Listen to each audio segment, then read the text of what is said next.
오늘 이 말씀을 준비하면서 어떤 영상 찬양을 나눌까 기도하던 중에 오늘 이 찬양을 선택해서 여러분과 함께 저희들이 또 시청을 했습니다.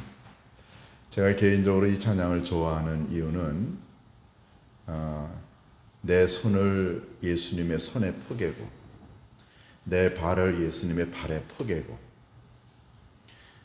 그 말의 의미는 내 손이 하는 모든 일들을 예수님이 하시는 손의 일과 똑같이 하고, 예수님이 발로 어딜 가시든지 나도 예수님의 발에 포개어 같이 가고, 결국 이 의미는 내가 예수님과 하나가 되겠다는 거죠. 신앙생활을 하다 보면 느끼는 것 중에 하나가, 예수님하고 나하고 따로 놀면 그러면 신앙생활을 실패하는 것 아닌가 하는 생각을 하게 됩니다. 따로 놀면 안 되죠. 예수님은 예수님의 아름다운 삶과 가르침이 있는데, 나는 또 나 나름대로의 삶과 생각과 나 나름대로의 삶의 방식이 있다고 해서 이걸 따로 놀면, 분리가 되면, 그러면 이게 우리가 그리스도인이라고 이야기할 수 있나요? 신앙생활 잘한다는 말은 나와 예수님이 일심동체가 되어서 내가 예수님처럼 말하고 생각하고 행동하고, 그래서 예수님과 나는 분리할래야 분리할 수 없는 하나됨, 이걸 경험하는 게 신앙생활을 잘하는 게 아닌가 하는 이런 생각을 여러 차례 해봅니다. 이 찬양이 그런 아름다운 가르침을 우리들에게 전달해 주고 있습니다. 그래서 오늘 우리가 읽은 이 본문도 예수님과 함께 죽고 예수님과 함께 사는 것, 이것의 의미가 무엇인가를 전달해 주고 있습니다. 그래서 오늘 이 찬양이 우리들이 듣고자 하는 이 하나님의 말씀하고 아주 깊은 내적인 연관성이 있습니다. 여러분과 함께 지난 2주 동안 우리가 이 디모데후서 2장 1절부터 10절까지 읽으면서 우리는 4종류의 사람이 정말로 예수님의 제자로서의 아름다운 삶의 모습을 보여준다, 이렇게 저희들이 들었습니다. 교사, 그리고 잘 훈련받은 군인, 그리고 잘 훈련받은 운동선수와 그리고 충성스러운 농부 이야기 저희들이 들었습니다. 근데 여러분, 이 4명의 사람을 가만히 보면 공통점이 하나 있습니다. 그 공통점은 이 4명의 사람이 자기를 희생하고 자기를 부인하고 자기를 내려놓고 자기를 죽이면, 그러면 멋진 교사가, 멋진 운동선수가, 멋진 군인이, 그리고 멋진 농부가 될 수 있다는 거죠. 요즘에 그 동계 올림픽이 중국 하얼빈에서 지금 진행 중입니다. 여러분들이, 우리나라 선수들이 이 동계올림픽에서 아주 선전을 하고 있는 걸 여러분들이 보시는데요. 올림픽 선수들이 올림픽에 나가기 전에 보통 길게는 2년, 3년, 짧게는 1년 이상 선수촌에 들어가서 이제 합숙훈련을 합니다. 우리나라의 그 진천에 있죠. 그런데 이 올림픽을 앞두고 합숙훈련한 선수들에게는 몇 가지 규율이 있습니다. 첫 번째, 올림픽을 앞두고 한 1년 정도는요, 주중에는 핸드폰을 사용 못하게 한대요. 이 핸드폰이 얼마나 젊은이들이 세상과 소통하는 길입니까? 근데 그걸 못하게 한다는 말은 이게 세상을 잊으라는 거죠. 그리고 운동에만 전념해라. 그리고 먹고 싶은 것도 제대로 못 먹게 합니다. 기름진 음식 또 많이 먹게 되면, 체중 조절을 못하게 되면, 그러면 나가서 좋은 성적을 못 얻으니까 못 나가게 하고, 못 먹게 하고, 못 보게 하고, 이게 자기 절제죠. 그렇게 열심히 훈련받은 선수들이 이제 대회에 나가면 좋은 성적을 거둡니다. 자기를 죽이지 않으면, 자기를 포기하거나 자기를 내려놓지 않으면 운동선수 우승할 수 없다는 진리죠. 그건 군인도 마찬가지입니다. 군인이 사생활이 어디 있나요? 자기를 불러주신 국가와 민족을 위해서 자기 모든 걸 다 내려놓지 않습니까? 그 자기 포기와 자기 절제, 자기 훈련 받으면 전쟁터에 나가서 삽니다. 북한이 그 우크라이나 러시아 전쟁에 이제 러시아로 용병으로 지금 갔다고 그래요. 한 10,000명 정도 갔다고 그러는데요. 굉장히 많은 북한 군인들이 지금 죽었습니다. 대부분 우크라이나 사람들의 또는 러시아 사람들이 하는 얘기가 이 북한에서 온 용병들이 훈련을 제대로 잘 못 받은 것 같다. 그리고 무기 사용법을 잘 모르는 것 같다. 굉장히 많은 사람들이 죽었어요. 그런 거 보면 확실히 훈련받지 못한 군인들이 전쟁터에 나가면 사망률이 높습니다. 근데 열심히 훈련받고 평상시에 자기 절제하는 군인들은 전쟁터에 나가서도 생존할 수 있는 확률이 많죠. 똑같습니다. 군인이나 운동선수나 심지어는 우리 농부도 그렇지 않나요? 절제하고 그리고 자기를 내려놓고 포기하고 이런 걸 자기 절제를 해야 농부도 좋은 수확을 거둘 수 있습니다.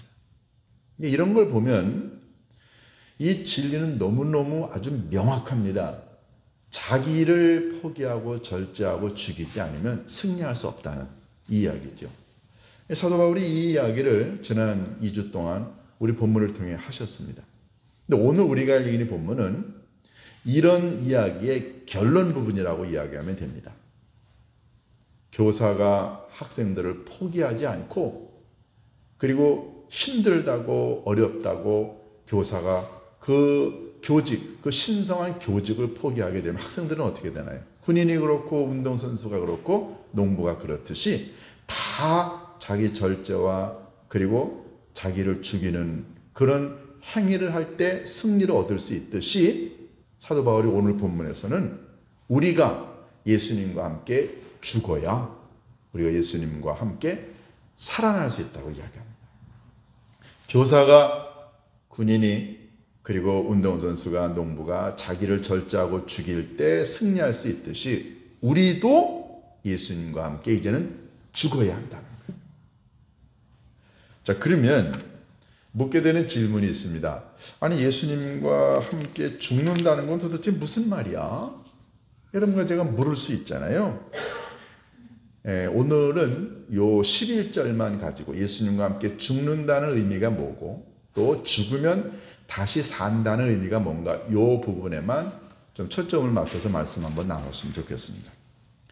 첫 번째, 여러분과 제가 주님과 함께 죽으면 주님과 함께 다시 살리라.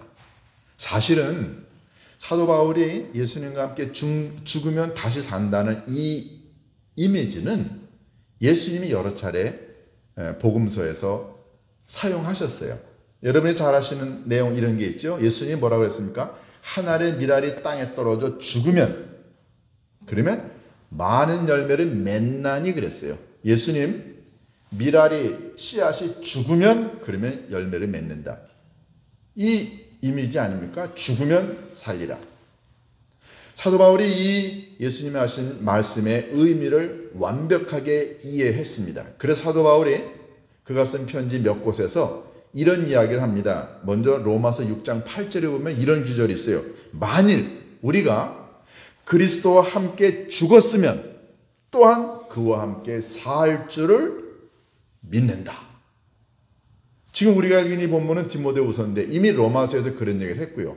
또 제가 주보에다가도 썼지만 골로새서 2장과 3장에 사도 바울이 또 이런 얘기를 했습니다. 너희가 그리스도와 함께 죽었거든 어찌하여 세상에 사는 것과 같이 규례에 순종하느냐? 자, 너희가 그리스도와 함께 죽었거든. 그러한 다음에 3장에서는 뭐라 그럽니까? 너희가 그리스도와 함께 다시 살리심을 받았으면. 그러니까 사도 바울은 늘 머릿속에 정말로 진실된 그리스도인은 예수님과 함께 죽고 예수님과 함께 살아나는 걸 경험한다. 이 얘기죠. 그러니까는 죽어야만 산다고 하는 이 가르침은 신약성경 전반에 걸친 굉장히 중요한 내용이죠. 자, 그러면 예수님이 예수님이 십자가에 죽으신 이유, 그리고 예수님이 죽으셨기 때문에 다시 살아나신 그 의미는 뭘까요? 첫 번째, 우리가 주님과 함께 십자가에 죽는다는 첫 번째 의미는 뭘까요? 자, 우리는 여기서 묻게 되는 질문이 하나 있습니다. 그것은 예수님이 왜 십자가에서 죽었느냐 하는 거예요. 우리가 두 가지 측면에서 볼 수 있습니다. 먼저 예수님이 십자가형을 받은 건 유대인의 종교적인 관점에서 보면 예수님은 신성모독죄였습니다. 예수님이 여러 차례 이런 얘기를 하셨어요. 나와 하나님은 하나다. 나는 창세전부터 있었다. 나는 하나님을 보았다. 하나님을 보고 오기를 원하느냐? 나를 보면 하나님을 봤다. 여러분, 유대인의 이 관점에서 예수님의 이런 말은 이거는 신성모독을 넘어서요. 이건 미친 사람이나 하는 얘기예요. 자기와 하나님이 하나라고요? 예수님이 창세전에 하나님과 함께 있었다고요? 이거 유대인들은 받아들일 수 없었습니다. 그러니까 유대인들은 예수님을 가리켜 미친 자다, 마귀 들린 자다, 신성모독. 그러니까 예수님 십자가에 달려 돌아가신 이유는 종교적인 의미로 보면은 종교 재판에서 신성모독죄로 사용받은 거죠. 뭐 틀린 말 아닙니다. 그러면 로마 사람들의 입장에서 예수님은 왜 죽었을까요? 로마 사람들만이 사형 선고를 내릴 수 있는 권한이 있었습니다. 그러면 예수님이 로마 사람들에 의해서 빌라도에서 사형 언도를 받게 된 거는 정치적인 거죠. 그럼 뭔가요? 예수님이 혹세무민한다는 거예요. 그러니까는 반 로마 저항 운동을 벌이거나 사회의 질서를 파괴하거나 규율을 파괴하거나 뭐 이런 거예요. 그러니까 정치적인 의미로 보면 예수님은 그런 정치범과 비슷해요. 로마에 저항하는 그런 반 사회 운동을 벌이는 자. 종교적으로는 신성모독이고 정치적으로는 그렇게 반 로마 운동을 일으키는 자라 해서 예수님은 정치적 종교적으로 사형 언도를 받았습니다. 자, 그러면 우리가 묻게 되는 질문이 있죠. 그러면 하나님도 그런 뜻이 있으셔서 예수님은 십자가에 죽였느냐 하는 거죠. 아닙니다.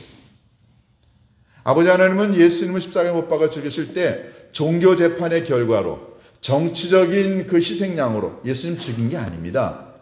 영적인 눈으로 보면, 하나님의 관점에서 보면 예수님이 십자가에 달려 죽으신 건 이건 굉장히 영적인 거예요. 전혀 하나님은 종교적 정적인 의도로 예수님을 죽이지 않으셨습니다.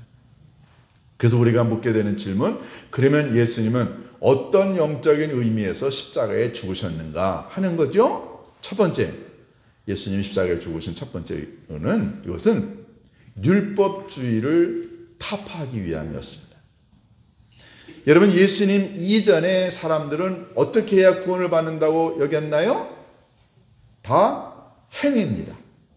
내가 깨끗하게, 바르게 성경에 나와 있는 율법의 가르침을 잘 따르면 내가 구원을 받을 수 있다고 하는 게 이게 율법으로 인한 구원이죠. 그런데 아버지 하나님이 예수님을 보내실 때에는 율법으로 인하여 구원받는다고 하는 이전의 가르침을 뛰어넘어 이제는 율법이 아니라 예수 그리스도를 통하여 자기 자신의 죄를 깨닫고 예수님을 메시아로 믿고 하나님의 은혜와 하나님의 자비로 구원받을 수 있다고 하는 이 새로운 가르침을 예수님이 가지고 오셨는데, 그런데 아직도 사람들은 율법으로 구원받는다고 하는 율법주의를 강조하기 시작했습니다. 여러분, 율법으로 구원받는다라고 하는 것은 무슨 의미일까요? 쉽게 말해서 나는 행동을 깨끗하게 했어. 나는 거짓말도 안 하고 뭐 사기도 안 치고 도둑질도 안 하고 나는 간음도 안 하고 나는 저 사람보다 훨씬 더 깨끗하고 의롭다라고 주장하는, 즉 율법으로 구원받는다라고 하는 것은 자기 의를 드러내는 거예요. 여러분, 자기 의로움으로 구원받는다고 한다면 예수님 십자가에 죽으실 필요 없습니다. 그래?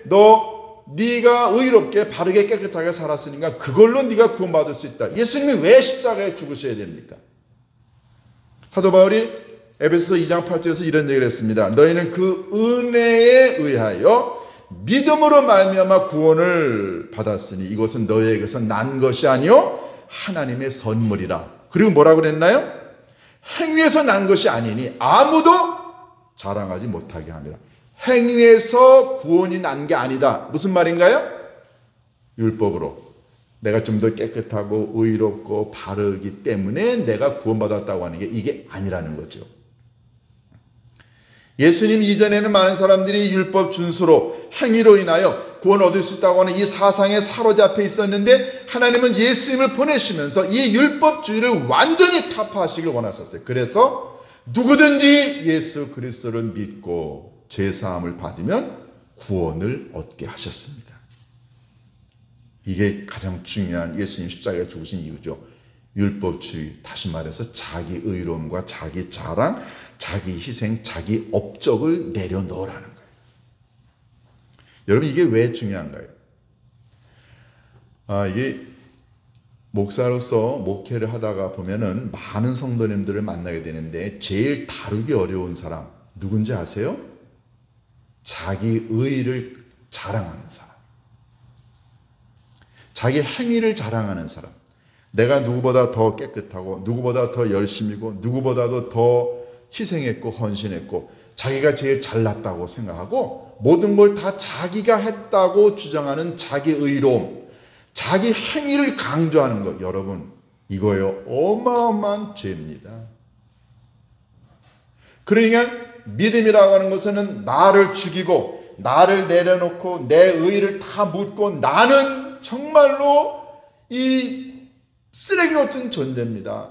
나는 아무것도 아니에요. 내가 한 모든 것들은 다 아버지 하나님의 은혜입니다 라고 이야기를 해야 되는데 예수님의 십자가의 공로도 필요 없고 예수님의 은혜도 필요 없고 다 자기가 잘나서 뭘 했다고 주장하게 되는 사람, 고칠 방법이 없어요. 여러분 인간이 자기의 자랑을 드러내는 순간 예수님의 십자가는 무너집니다. 하나님의 은혜 필요 없습니다. 그래서 우리가 이 땅에서 살아가는 동안에 자기 공로를 드러내고 자기 의를 드러내고 자기 자랑을 드러내서 그래서 끝까지 이야기하게 되는 사람은 십자가가 값어치가 없는 거예요. 예수님의 죽으심이 아무런 의미가 없습니다. 그런 사람에게. 그러니까 예수님이 정말로 십자가에 달려 돌아가신 이유는 이제부터는 너희들의 의로움과 너희들의 깨끗함과 너희들의 자랑을 내려놓고 나의 죽음, 너희가 나를 믿는 그 믿음으로 말미암아 구원을 받는다는 것, 그것은 하나님이 주신 선물이다. 이걸 믿으라고 예수님 십자가에 달려 돌아가신 겁니다. 여러분 한번 보세요. 여러분이 지금까지 존재한 게 여러분이 잘나서인가요? 제가 우리 아이들한테도 여러 차례 강조합니다. 지금의 너희가 된 것은 너희가 잘나서가 아니라 아버지 하나님의 은혜라고요. 그래서 우리 여기까지 살아오지 않았나요? 제일 중요한 건 자기 의를 내려놓고 자기 자랑을 내려놓고 오직 나의 나 된 것은 아버지 하나님의 은혜입니다. 이게 바로 예수님이 십자가에 달려 돌아가신 이유예요. 자, 여러분과 제가 그래서 이렇게 내가 예수님과 함께 죽었다. 그 말은 나의 나됨과 나의 자랑과 나의 희생과 나의 의를 다 십자가에 못 박으면 그러면 다시 예수님과 함께 살아나는 은혜는 뭔가요? 그것은 은혜스러운 사람이 됩니다. 일반적으로 보면은요, 자기를 주장하고 자기 의를 자랑하는 사람은 항상 남들을 우습게 여겨요. 남들을 비판하고 무시합니다. 왜요? 내가 드러나야 되니까, 내가 잘난 걸 자랑해야 되니까 남들을 자꾸만 깎아내려요. 남들이 한 것도 자기가 했다고 생각해. 남들이 한 공로를 그걸 가로채. 왜? 나를 드러내야 되니까. 그러니까 이런 사람은요, 자기 의에 빠진 사람들은 끊임없이 남들을 시기하고 질투하고 무시합니다. 그런데 내가 나 된 건 내가 한 게 아니고 하나님의 은혜라고 생각하는 사람, 자기 의를 십자가에 못 박은 사람은 늘 입에서 나오는 말이 뭔가요?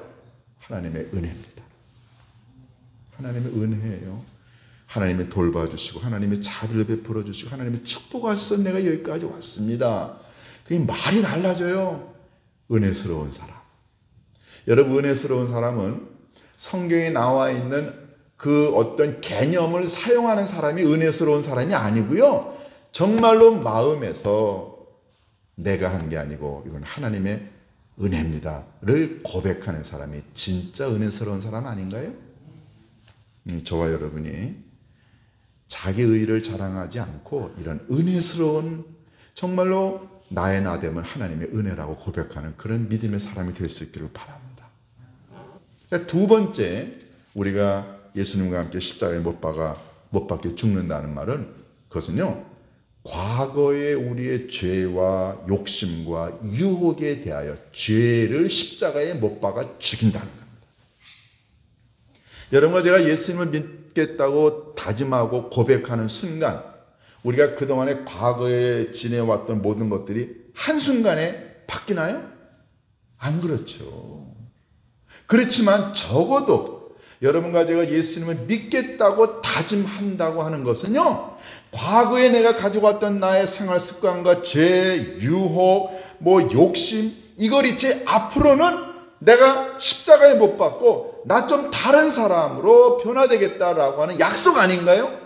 여러분과 저의 과거의 죄를 십자가에 못 박아야 합니다. 적어도 내가 사기치고 거짓말하고 욕하고 떠들고 이런 모든 죄를 십자가에 못 박아 나는 이제 죽었어. 과거에 나는 죽었어. 내가 그리스도와 함께 십자가에 못 박혔나니. 내가 그리스도와 함께 십자가에 못 박혔다는 말은 나의 과거의 자아는 이제 더 이상 없습니다. 십자가에 못 박아 죽였습니다. 한 번에 우리의 삶이 변화될 수는 없지만 매 순간 매일매일 아버지 하나님, 오늘도 아침에 일어나서 눈 떴는데 오늘도 이렇게 거짓말했네요. 오늘도 이렇게 비평했네요. 판단했네요. 미워했네요. 이건 매일매일 고백하고 그래서 용서를 받고 아버지 하나님, 내일은 이런 허망한 죄를 다시 짓지 않게 하옵소서. 올해 우리 교회표 복음으로 생명을 드러내라의 첫 번째, 여러분과 제가 복음으로 인격이 형성이 되고 인격이 바뀐다고 한다면 우리의 죄를 십자가에 못 박은 결과 아닐까요? 이거 여러분과 제가 죄를, 과거에 지었던 죄를 이제 십자가에 못 박아야 합니다. 그런지 누구든지 그리스도 예수 안에 있으면은 새로운 피조물이라 좀 바뀌어야 되지 않나요? 이 과거에 우리의 모습 십자가에 못 박는 게 예수님과 함께 죽는 거죠. 자, 그러면 이렇게 과거에 우리의 행동을, 인격을, 성품을 십자가에 못 박으면 예수님과 함께 다시 살아난다라는 말은 뭔가요? 그것은 우리 안에 더 이상 나의 과거의 인격이 드러나지 않고 성령의 열매가, 성령의 성품이 이제는 나오게 된다는 거예요. 전에는 못 참았어요. 전에는 비판하고 비평하고 미워했는데 이 내 지나간 과거의 것을 다 십자가에 못 박고 난 다음에는 말이 달라지고 누군가가 보면은 불쌍해 보이고 누군가가 보면 도와주고 싶고 참게 되고 기다리게 되고 온유해지고. 여러분, 이게 예수님 십자가에 나의 과거의 죄를 못 박은 결과가 아닌가요? 적어도 이런 인격의 변화가 있을 때 우리는 내 과거는 이미 예수님의 십자가에 죽었고 내 안에서 새로운 성품이 살아있구나 얘기할 수 있지 않을까요? 마지막 세 번째, 예수님과 함께 십자가에 죽는다는 말은요, 실제적으로 순교적 삶을 살아간다는 뜻을 의미합니다. 사도 바울이 지금 이 디모데 후서를 쓸 때 사도 바울은 로마 감옥에 있었습니다.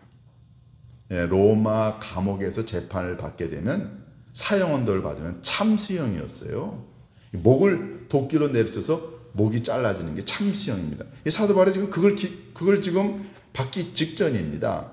그러니까 사도 바울은 무슨 생각을 했냐면 내가 예수 그리스도와 함께 죽는다? 이건 실제 문자적으로 사도 바울은 순교적 삶을 지금 이야기하고 있는 거예요.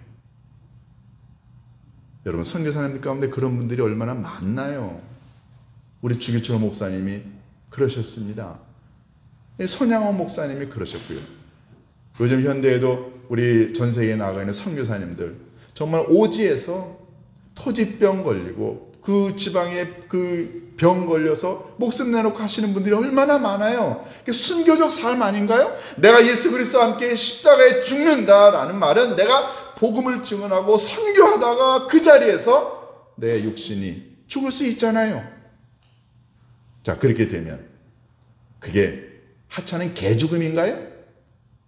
선교지에서 복음을 전하다가 죽으면 그게 개죽음이냐고요?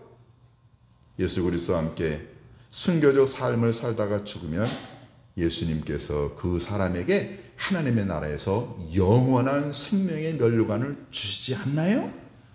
이게 거듭나는 거고 이게 다시 살아나는 것 아닌가요?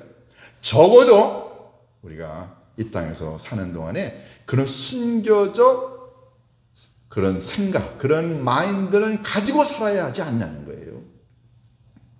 내가 복음을 증언하다가 강단에서 죽겠다. 내가 교회에 복음을 전하고 내가 섬기고 그리고 봉사하고 헌신하다가 달아 없어지는 그런 인생을 살겠다. 재산도 건강도 관심도 시간도 하나님 나라와 하나님의 교회를 위하여 누군가를 위하여 내가 사용하다가 죽겠다. 이거 다 무슨 순교하는 건 아니어도 적어도 순교적 그런 자세를 갖는 것 아닐까요? 예수님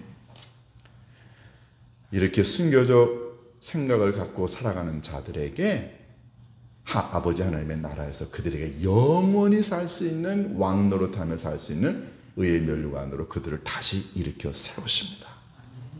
이게 바로 이 세 가지가 예수님과 함께 죽으면 예수님과 함께 다시 살아난다는 의미 아닐까요? 저는 여러분과 함께 우리 높은 예수님교회를 섬기고 또 이 혼돈스러운 이 세상에서 더군다나 한국교회가 점차 한국 사회에서 이렇게 설 자리를 잃어가는 이때에 여러분과 제가 예수님과 함께 나는 십자가에서 죽겠다라고 하는 그런 자세로 믿음의 삶을 살아가다 보면 언젠가 우리 한국교회 성도들을 통해 이 나라 이 백성들이 교회와 그리고 예수님을 하나님을 다시 볼 수 있는 날이 오지 않을까요? 이런 믿음을 갖고 여러분과 제가 매일 매 순간 나는 십자가에서 죽는다. 그 길만이 내가 살아날 수 있는 길이라는 믿음을 갖고 우리가 함께 믿음의 길을 걸어갈 수 있기를 주님의 이름으로 축원합니다. 기도하십니다. 고마우신 아버지 하나님, 예수님과 함께 죽어야만 아버지 하나님 저희들이 다시 살아날 수 있다는 이 귀한 진리를 오늘 깨닫게 하심을 감사합니다. 우리의 자기 의의를 자기 자랑을 내려놓게 하옵시고 우리의 과거의 죄와 유혹과 그 습관을 십자가에 못 박게 하옵시고 적어도 나도 살다가 주님을 위해 내 목숨 내놓을 수 있겠다는 그런 순교적 자세를 가지고 살아갈 때 비로소 아버지 하나님께서 우리들의 생명을 아름답게 다시 살려주실 줄로 믿습니다. 이런 믿음을 갖고 살아가는 귀한 아버지 하나님의 백성들이 되게 축복하여 주옵소서. 예수님의 이름으로 기도하옵나이다.